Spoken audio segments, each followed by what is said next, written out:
Hidup di pasar seni Mbak Apriani bermulai tahun Saya tahun 2006, Pak. 2006. 2006 Sudah ya. duduk lagi ya. Iya. Karena kalau lama-lama saya akhirnya melihat lukisan terus sekarang kagumnya. Iya, Pak. 2006. Sebelum di pasar seni Saya dulu di Batam, Pak. di Batam. Nah, Terus di Batam terus saya mungkin waktu itu saya berpikir saya ingin berkembang jadi sebagai seorang seniman, karena mungkin seniman itu kan butuhkan wawasan baru, pengembaraan baru untuk menambah perkembangan karya seninya. Jadi saya berpindah ke Jakarta sih. berawal hobi melukis itu sejak kapan? Saya tuh dari kecil, Pak, umur 5 tahun itu saya sudah suka. Jadi Umur 5 tahun sudah mulai melukis. ya suka, udah skate-skate karena mungkin waktu itu belum spesifik melukis, Saya tapi juga pintar melukis loh. saya lebih Terutama kalau lagi tukang aplikasi itu nggak lain gambarnya pasti gunung atau perahu. Karena itu paling mudah. Buat saya lain-lain saya nggak mampu. dulu tuh sebetulnya lebih ke kreatif sih, Pak. Saya tuh kan dulu kan agak tomboy, jadi harus bisa. Oh gitu. Mobil-mobilan saya cuma ngelihat, tapi abis itu saya lihat cara buatnya, akhirnya saya bikin sendiri. Jadi Mobil-mobilan. mobil-mobilan ya, main ban-banan segala macam, pokoknya apa yang mereka bisa saya bisa. Terus waktu itu saya kan masih ngelukis gunung yang dua, terus ada jalan Iya, ke bawah. iya itu saya kalau SD suruh gambar itu aja terus nggak pernah ganti itu atau perahu. Karena tidak ada yang saya lihat referensi yang lain waktu itu. Oh iya. Jadi sehingga saya ternyata kita untuk berkembang karya seni itu memang harus melihat sesuatu yang baru. Sesuatu Untuk yang baru. menambah wawasan kita gitu. Jadi suatu saat saya lihat saudara sepupu saya, saudara jauh saya, dia buat anak laki-laki dan dia buat karya itu goresannya kan agak kuat dan hitam gitu. Saya jadi setiap hari saya ngeliatin dan saya terus pelajari. Dan Oke. saya pelatih. Jadi saya tidak mau sama dengan yang lain. Itu. Secara internasional di mana kamu pernah pameran? Saya pernah di pameran di WTC Taipei, Pak. Di Taipei. Gedung Oke. Owan itu. Iya, iya. Berapa lama itu di sana? Itu 4 hari sebenarnya. 4 Tapi hari. dalam 2 tahun belakangan ini berturut-turut. Dalam 2 tahun Dan belakangan kemarin ini. waktu itu saya termasuk dapat dari pilihan dari juri, saya dapat rekomendasi dan saya dikasih 1 stand di sana di Taipei. Dapat 1 stand di Taipei Karena sana. awalnya kan saya Membanggakan mengirim sekali satu, ya, luar biasa ya. kirim 1 dan saya terpilih, terus di situ juga dikompetisikan sehingga saya juga terpilih untuk dapat ini satu booth karena efek yang sebelumnya gitu. Efek yang sebelumnya. Setelah itu masih ada lagi pameran-pameran lainnya. Ya, Tentunya sebelum pandemi ini. Ini saya waktu itu dari Januari sampai September tuh sampai Maret saya mempersiapkan karya untuk pameran Indonesia Exchange Indonesia Hungaria 2020. 2020 Indonesia Hungaria. Dan rencananya mau dibuka Bapak Presiden Jokowi. Oh gitu. Tapi ternyata pas beberapa hari mau hari H itu PSBB, Pak. Jadi, Oh iya. Memang PSBB itu membuat kita menjadi orang yang harus banyak bersabar, harus lebih apa ya, menunda segala sesuatu yang sudah direncanakan itu. ya, tapi saya rasa apapun itu tidak ada yang sia-sia yang kita. Iya, Itu betul. udah pasti. Karena alam selalu mengajarkan kita untuk kita menjadi lebih lebih wise lagi menghadapi semua persoalan. Yang saya pelajari dari hidup ini, apapun itu tuh pasti ada rencana yang terbaik setelah itu. Iya. Jadi rencana kemarin itu agak tertunda ya. Di sini dari tahun 2006 sebelah mana kayaknya? Sebelah. Saya pindah berkali-kali, Pak. Oh gitu. Iya. Kami dulu di pasar seni sini awalnya ada transit itu per 6 bulan, terus kita ditinjau lagi keaktifan dan segala macamnya, berapa penilaian, terus kita disambung dan kita di rolling, pindah lagi gitu. Dulu dapatnya separuh gitu, Pak. Ya. Ini saya mau menyambungkan begini, Mbak Apriani. Ini Mia ini luar biasa dengan jaringannya ya. Dia sedang membangun pasar seni, tapi kita juga patut pertanyakan lagi dengan Mia bahwa pada saat diskusi sebelumnya Jakarta ini kan sekarang sedang dibangun trotoar, terus yang trotoar itu misalkan di Cikini Raya, Iya. Street Gallery. Jadi menuju Taman Ismail Marzuki itu akan menjadi ruang ekspresi berkesenian. Terus stasiun-stasiun MRT, kayak gitu. Nah, itu sudah sempat dibicarakan dan diberikan ruang oleh Gubernur DKI. Mungkin dia bisa menceritakan nih hal yang semacam itu ke depannya nanti akan seperti apa. Yang jaringan, bukan jaringan ya, hubungan antara pasar seni relasi dengan ruang-ruang berkesenian yang sifatnya terbuka di Jakarta. Iya, jadi kita memang bertujuan dan sudah berusaha melakukan untuk selalu terhubung dengan komunitas-komunitas di luar pasar seni kan. Nah, saya pikir ini saya nggak sabar untuk bisa terjadi nih area-area itu. Nah, di pasar seni ini kan kita menyediakan studio-studio ya Pak. Di studio-studio ini kita sediakan boleh dibilang dengan harga subsidi lah gitu ya, karena kan ini untuk ini adalah dedikasi Ancol sejak tahun 1977 untuk menyediakan ruang bagi para seniman supaya bisa berkarya. Jadi dengan gitu di sini tuh seperti ya ini studionya mereka gitu kan, di sini adalah tempat mereka menyendiri atau berkumpul berkoneksi dengan seniman yang di sini, mencari inspirasi dan bekerja dan mengerjakan karya-karyanya, lantas nanti akan bisa dikeluarkan di tempat-tempat publik itu gitu. Saya berpikirnya sih gitu akan sangat seharusnya begitu gitulah. Disitulah bagaimana kita mengkoneksikannya. Luar biasa ya. Jadi pasar seni itu semacam tempat reflektif, mencari inspirasi, lantas ruang-ruang publik itu juga menjadi galeri dari teman-teman seniman yang ada di pasar seni ini.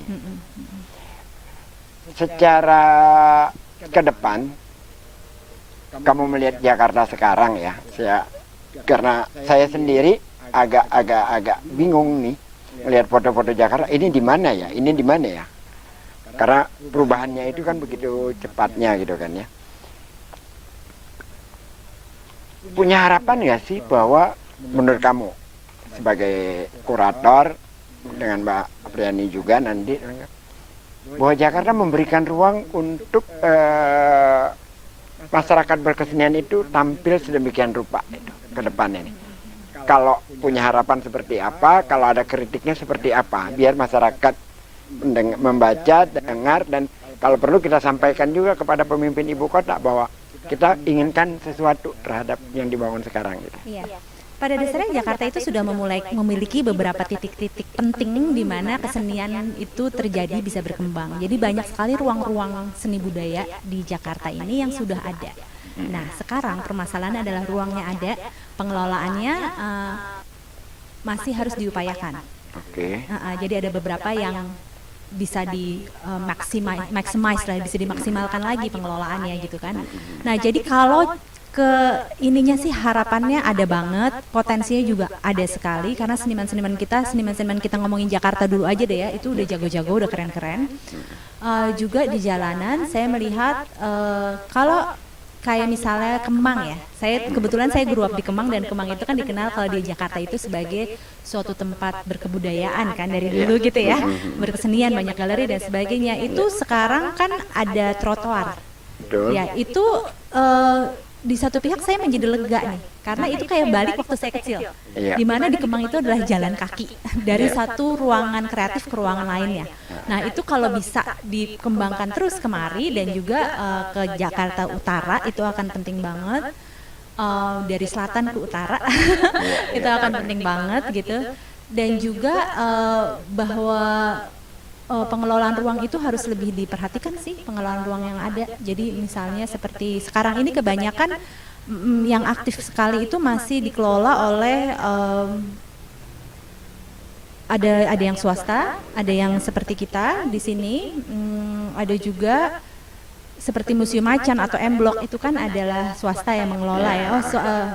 M Block half sih. Nah itu menarik. Salihara juga swasta yang mengelola. Itu harus bisa diterusin sih Pak. Kalau belum lama ini, sebelumnya ya beberapa waktu yang lalu, itu ada musik tepi barat. Nah iya itu keren. Terus menjelang Natal itu ada Christmas Carol gitu kan, di ruang-ruang publik semacam itu. Itu bagus banget, dan juga sekarang mungkin seniman perupanya juga kita punya banyak. Jakarta itu salah satu kekuatannya adalah street artisnya. Street artisnya. Jadi komunitas-komunitas seperti Garbu House misalnya, atau Street Art Utara kalau yang di Jakarta Utara, itu mereka juga tergabung berkoneksi dengan Garbu House juga. Itu luar biasa sih, mereka karyanya itu keren-keren banget, dan emang mereka sekarang ini masih berkaryanya secara cukup liar gitu, karena tidak ada tempatnya. Ya, sebenarnya akan menarik juga kalau misalnya ada satu tempat di mana para street artist ini juga diberikan kebebasan. Seperti kalau di Melbourne itu ada yang namanya Hosier Lane, itu tuh isinya benar-benar tembok gang gitu, dengan banyak tembok tinggi-tinggi, itu bisa diapain aja, bisa timpa-timpaan. Itu keren juga. Seperti yang sekarang kemarin kan Pemprov DKI memberikan ruang-ruang untuk murai ya. Untuk mural, untuk mural apa murai sih? Mural. Lalu juga selain itu yang mesti diperhatikan banget sebenarnya bukan hanya ruangnya aja, tapi juga pengelolaannya. Tadi yang saya bilang bagaimana membangkitkan seni ini, melihat seni ini juga sebagai dengan ilmu ekonomi kreatif juga gitu kan, bagaimana untuk memberdayakan ekonominya juga. Nah, itu penting banget, dan saya ngelihat ini saat ini kita lagi Pemprov itu lagi sibuk dengan menyusun pergub parekraf. Nah, kebetulan saya dimintai masukan juga oleh mereka, dan saya ngelihat wah ini akan lebih kuat lagi nih pada saat ekraf itu juga diperhatikan. Gitu. Bisa dibayangkan ya, apa yang dikatakan Mia itu Jakarta ke depan, trotoar dari mulai Kemang, Cikini Raya, Senen Raya sampai Matraman itu menjadi street gallery, dan Mia berharap akan sampai ke utara, dan memang akan sampai ke utara sebenarnya, karena pembangunan trotoar itu seluruh Jakarta itu sekian ratus kilometer memang sedang diupayakan. Terakhir mungkin Mia, yang saya ingin tanya juga sama kamu, ada pasar seni, ada Taman Ismail Marzuki, lantas itu kan sama-sama dikelola sejak lama, puluhan tahun yang lalu. Selama ini kesan kita bahwa ini nggak nyambung nih. Pasar seni jalan sendiri, Taman Ismail Marzuki jalan sendiri, Galeri Nasional jalan sendiri. Nah, figur kamu yang saya tahu persis punya banyak jaringan, pernah juga di Taman Ismail dulu pernah apa kamu? Saya pernah jadi Dewan Kesenian Jakarta. Dewan Kesenian Jakarta. Itu elitnya elit seniman itu. Berada di sana, itu luar biasa itu. Nah, rencana ke depan gimana sinergitas antar lembaga ini? Kalau kita bisa katakan sebagai lembaga. Ya. Kalau dari saya selalu membuka komunikasi dengan mereka, baik dengan Kepala Galeri Nasional Pak Kustanto, juga dengan Dewan Kesenian Jakarta, tapi kan belum lagi mereka lagi mau melantik yang baru nih ya. Pastinya itu kita akan terus membuka pembicaraan sih. Saya bahkan menawarkan selama Taman Ismail Marzuki sedang direnovasi, apabila ada program mereka yang mau dilaksanakan di sini, kita bisa misalnya hal seperti itu. Itu saya sudah tawarkan. Sudah tawarkan. Berarti komunikasinya sudah berjalan lah ya. Mbak Apriani,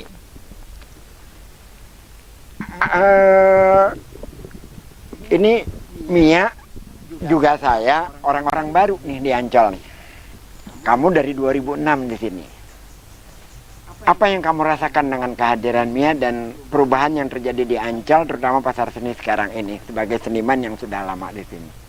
Memang pergerakan Ibu Mia udah terlihat sebenarnya. Sudah terlihat ya. Sudah sangat terlihat. Cuman mungkin untuk hasil akhir tentu masih berproses ya. Berproses. Oke. Ya, kita berdoa sama-sama. Insya Allah pasar seni akan kembali menemukan kejayaannya, menjadi tempat selain ruang ekspresi berkesenian, bagi masyarakat Jakarta ini sebenarnya punya banyak histori yang luar biasa. Bahkan termasuk Mia tadi bercerita itu juga, saya dulu zaman mahasiswa kalau bikin festival jazz di sini tempatnya, di pasar seni ini. Untuk saya sendiri sih ngeliat pasar seni itu dulu di film, Pak. Di film?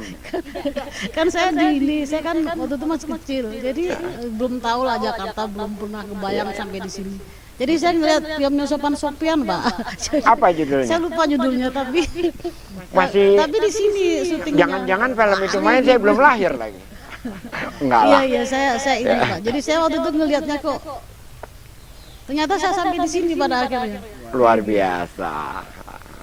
Boleh nyampein pesan sedikit ya? Silakan ya. Jadi gini, karena perkara PSBB ini seharusnya tuh kita membuka galeri kita di bulan Juni kemarin, galeri yang baru dengan pameran ya kan, tapi karena PSBB ini semuanya mundur total sampai tahun depan bahkan.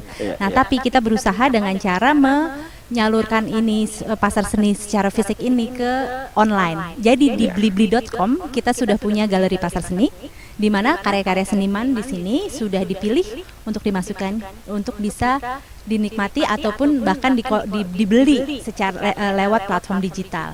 Keren sekali. Jadi semoga ini baru ininya, tapi semoga bisa lancar dan dengan gitu selama masa lockdown ini atau PSBB transisi ini, di mana semua orang masih belum bisa keluar, tetap bisa menikmati dan membeli karya-karya seniman lewat platform digital.